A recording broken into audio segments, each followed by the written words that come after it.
July August গণ অভ্যুত্থানের প্রথম বর্ষপূর্তিতে রাজধানীর চীনমৈত্রী সম্মেলন কেন্দ্রে জাতীয় ঐক্য ও গণতান্ত্রিক অভিযাত্রা শীর্ষক আলোচনা সভার আয়োজন করে বিএনপি।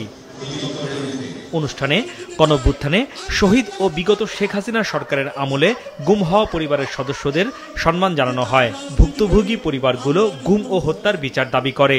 এ সময় গুমের শিকার পারভেজের কন্যার কথা শুনে আবেগপ্রবণ হয়ে পড়েন বিএনপির ভারপ্রাপ্ত চেয়ারম্যান তারেক রহমান। তারেক রহমান চাচু আমাদের বাবাদের খুঁজে দিবে, খুঁজে না দিতে পারলো এটার বিচার করবে যে আমাদের বাবাদের কেন গুম করা হয়েছিল। অনুষ্ঠানে বিভিন্ন রাজনৈতিক দলের নেতারা বলেন, মতভেদ থাকলেও দেশের স্বার্থে সবাইকে ঐক্যবদ্ধ হতে হবে। একটা জায়গায় এক থাকতে হবে, কারণ সেটা হলো কি আওয়ামী লীগ যাতে আর রাজনীতিতে না আসতে পারে। ফ্যাসিস্টদের বিদায় হয়েছে, কিন্তু ফ্যাসিবাদ বিলুপ্ত হয়নি। আমরা সবসময় জাতীয় ঐক্যে বিশ্বাসী।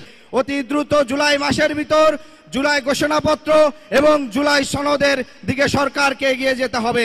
রোজার আগে নির্বাচন করে তারা যদি বেরিয়ে যেতে পারেন, নিশ্চয়ই সরকারকে আমরা সাধুবাদ জানাবো। জনগণকে রাজনৈতিক ক্ষমতায়নের তাগিদ দেন তারেক রহমান। বিদ্যমান অবস্থায় সংখ্যানুপাতিক নির্বাচন কতটা উপযোগী তা ভেবে দেখার অনুরোধ জানান। বলেন, এতে অনৈক্য তৈরির পাশাপাশি পতিত ফ্যাসিবাদীদের পুনর্বাসনের সুযোগ তৈরি হবে।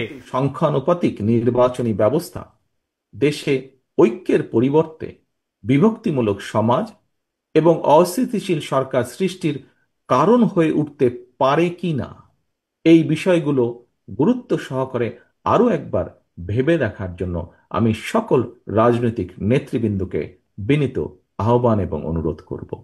সংখ্যানুপাতিক নির্বাচনী ব্যবস্থার আড়ালে পুনরায় দেশের রাজনীতিতে নিজেদের অজান্তেই পতিত পরাজিত পলাতক ফ্যাসিস্ট অপশক্তির পুনর্বাসনের পথ সুগম করে দেওয়া হচ্ছে কিনা, এই বিষয়টিও আমাদের প্রত্যেকের অত্যন্ত সিরিয়াসলি ভাবা দরকার।